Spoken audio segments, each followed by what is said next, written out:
This video will be both an expression of my opinion on the GL X3000 and Nighthawk M6 based on my experience and findings with it, as well as a video explaining how you can configure it to use your unlimited data plan to its fullest potential, all from the admin panel of the device regardless of OS that you are running. For anyone wanting to skip to configuring your new GL X3000, I'll leave timestamps. As a disclaimer, the information provided in this video is for general informational purposes only. I make no representations or warranties of any kind about the completeness, accuracy, reliability, suitability, or availability with respect to the video content. Welcome, everyone.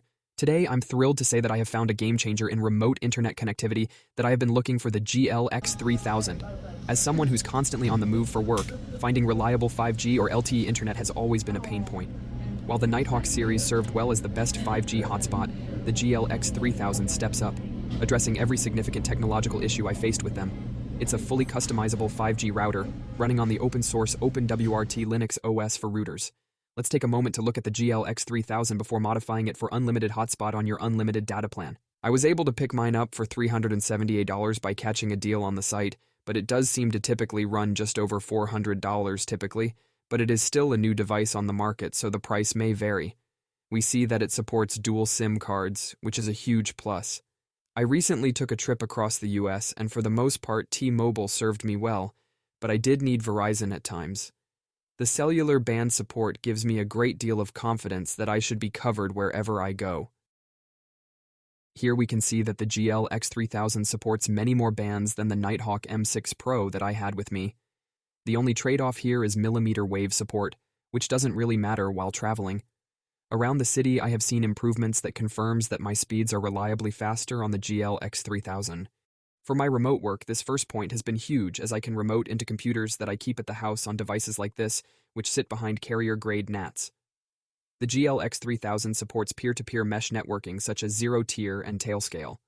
In a coin toss decision, I chose to go with zero-tier, and it has been great for remoting into computers at home and for web applications hosted in Docker such as Plex and CodeServer. There is support for NordVPN over WireGuard, with a slight hit on your speeds. We will get to modifying this router in a moment, but I am definitely excited to say that you can do all the modifications needed in the admin panel without needing to script anything or remote in via Telnet or SSH as you would need to do on the Nighthawk router. Band locking on the Nighthawk is a huge point of discussion on sites like Reddit and requires lots of technical comfortability and knowledge to achieve, especially on locking to 5G bands. However, the GL X3000 gives you this functionality in the admin panel.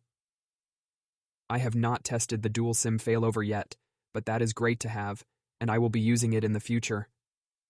The modem differs between these devices, in that one is a module with SMA antenna ports on the module. This is a big deal for higher frequency band support. The Nighthawk routers come with TS9 antenna ports, which the compatible antennas usually do more harm to your internet speeds in many situations than good. I am a big fan of the OpenWRT OS because it is community-driven and its focus is functionality, as opposed to the proprietary version of Linux running on the Nighthawk routers that are locked down. The final big deal that I want to point out here is that the company sells to consumers as a third party. BYOD, bring your own device router, so the customers are who the product is intended to please. On the contrary, the Nighthawk routers are sold by big carriers such as AT+, so Netgear's interest is in patching the devices and blocking modification.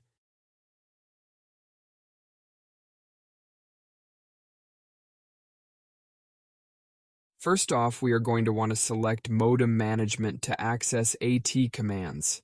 Select Manual Command and type the command here with your IMEI in between quotations. We are going to want to set our IMEI to a 5G phone that we know will not be used in at the same time as our router on the same network.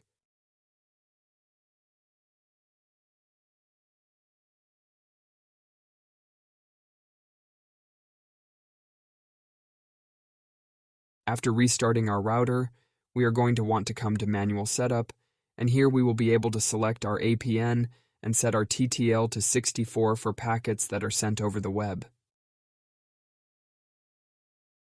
I have seen speeds as fast as 600 megabits per second at home, but at the time of recording, I am in a coffee shop with just the router and my phone to compare. These are the speeds that I got.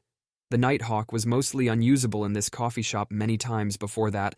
I tested it with about an average 6 to 12 megabits per second, but would jump to around 60 to 80 megabits per second when I would step outside. Just didn't have it this time to test.